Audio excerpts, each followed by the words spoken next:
Hello students, good morning. कैसे हैं आप सब? ओके, चलिए क्लास स्टार्ट करते हैं। और आज की क्लास में हमारा टॉपिक है रिवीजन, पुनरावृत्ति अभ्यास, दिनों के नाम।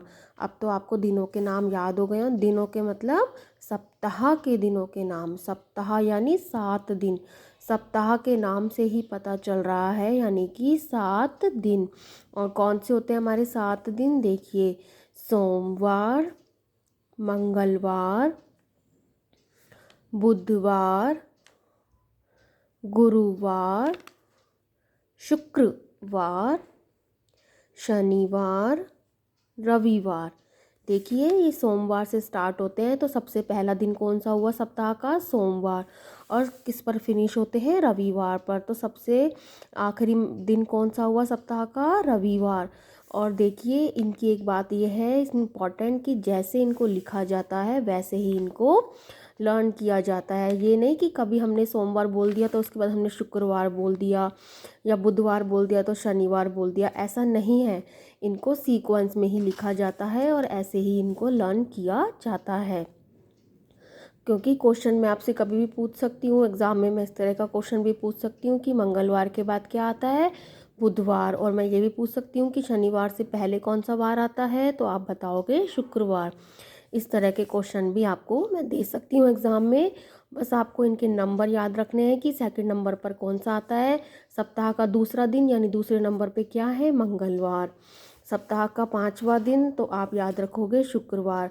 अब मैं कहूँगी मंगलवार के बाद बुधवार को छोड़कर कौन सा वार आता है?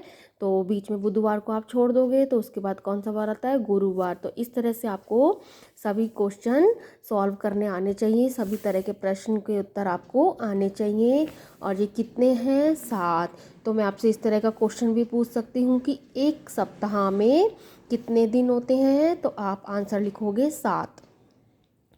ठीक है, तो देखिए 7 होते हैं सप्ताह। एक सप्ताह मिलकर 7 दिन मिलकर एक सप्ताह बनता है। ये आपको याद रखना होगा कि सप्ताह यानी कि 7 दिन, और 7 दिन हमारे ये वाले वार होते हैं। तो आपको अब भूलना नहीं है, सप्ताह का नाम लेते ही आपको सोमवार मंगलवार माइंड में रखना है।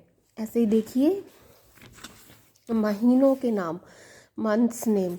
जनवरी, फरवरी, मार्च, अप्रैल, मई, जून, जुलाई, अगस्त, सितंबर, अक्टूबर, नवंबर, दिसंबर। देखिए, अगस्त से लेकर दिसंबर में आधे व्यंजनों का यूज़ हो रहा है। ठीक है, किसी में आधा सा, किसी में आधा म, किसी में आधा क।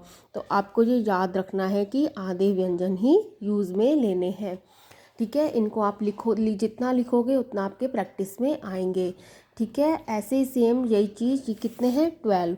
तो ये कितने? ये पूरे ईयर के होते हैं। ठीक है, पूरे ईयर में एक साल में कितने महीने होते हैं? 12 महीने होते हैं।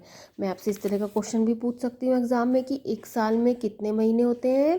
12 महीने। तो ये मंथ है। ठीक है, अब ऐसे क्वेश्चन भी पूछ सकती हूँ कि फरवरी के बाद कौन सा महीना आता है? मार्च। सितंबर से पहले कौन सा महीना आता है? अगस्त। तो इस तरह से क्वेश्चन भी मैं आपसे पूछ सकती हूँ। तो आपको इनका सीक्वेंस याद होना चाहिए। जैसे इनके नंबर याद होने चाहिए कि साल का छठा महीना कौन सा है? तो 6 नंबर पे कौन सा आता है? जून। तो आपको ये चीज़ें याद होनी चाहिए। तो ठीक है, ये आप अपनी नोटबुक में लिख लेना और इन्हें लर्न कर लेना। और रिवीजन मैंने आपको कराई दिया है, और आप इनसे जो क्वेश्चन बनते हैं उससे रिलेटेड क्वेश्चन मैंने आपको एग्ज़ाम में दिए हैं। आपको कोई प्रॉब्लम नहीं होगी, कोई प्रॉब्लम नहीं आनी चाहिए। बस आपको क्वेश्चन अच्छे से रीड करना आना चाहिए। ठीक है, ओके, आज की क्लास में इतना ही। Bye, take care.